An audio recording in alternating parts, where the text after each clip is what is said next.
I had pretty big expectations for this film, but I'm a little bit underwhelmed. I'm a little disappointed here. And it's not to say that it's not a good film and whatnot. It's just saying that I was really expecting something special with this one. I'm ready to get now into my review of the new film, Time Now.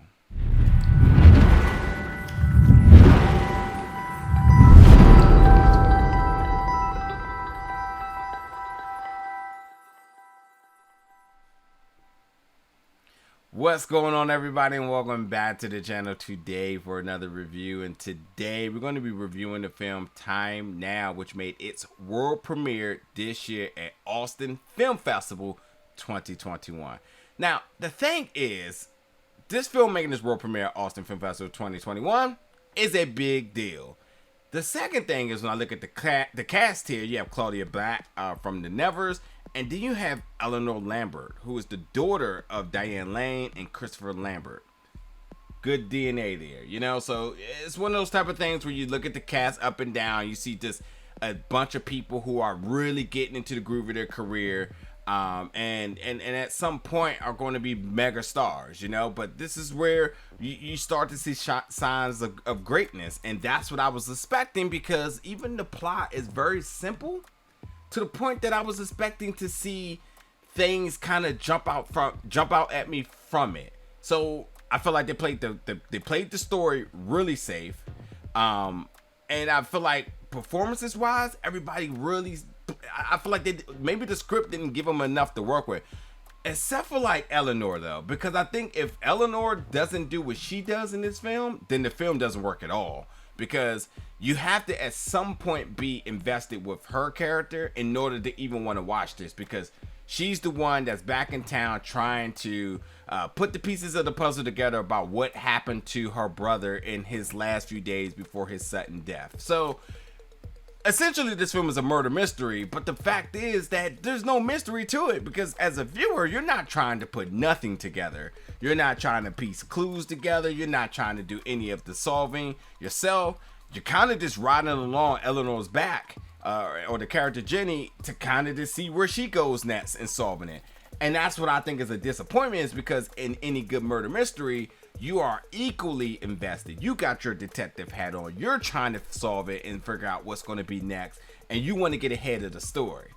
That's not what I got here. I was just solely invested into this Jenny, who is dealing with a lot of grieving, the dysfunction with her family, and then obviously her brother, her twin brother, which you have that twin connection, and she's trying to figure out ultimately what all happened to him all before his last day. And it's a you feel emotionally connected to her at times, because it's a big thing for her.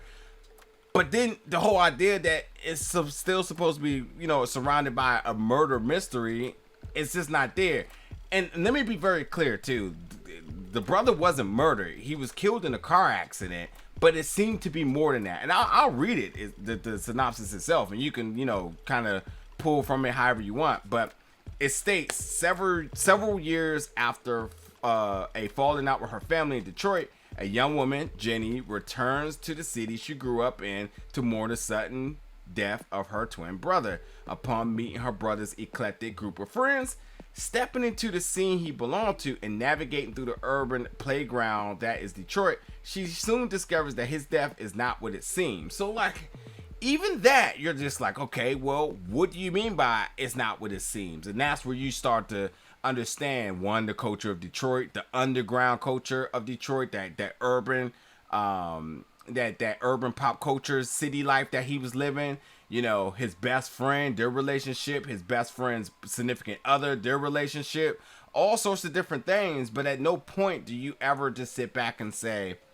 all right, I'm gonna solve this. For me, I just was kind of like, all right, I'm just gonna just see what Jenny discovers next. And then Jenny's personality is kind of it's kind of all over the place sometimes, and irate.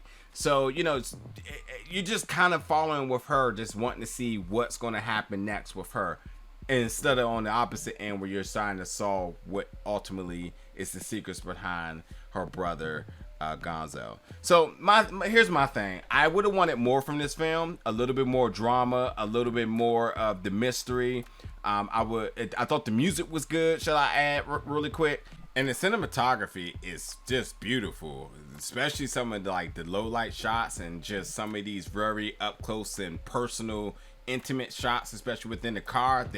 They're fantastic. That's without a doubt. I would have used just a lot more suspense to really connect the audience with these characters and with the story. Particularly, I don't think the script was all that good, because maybe that's the reason it stunted a lot of the other performances here.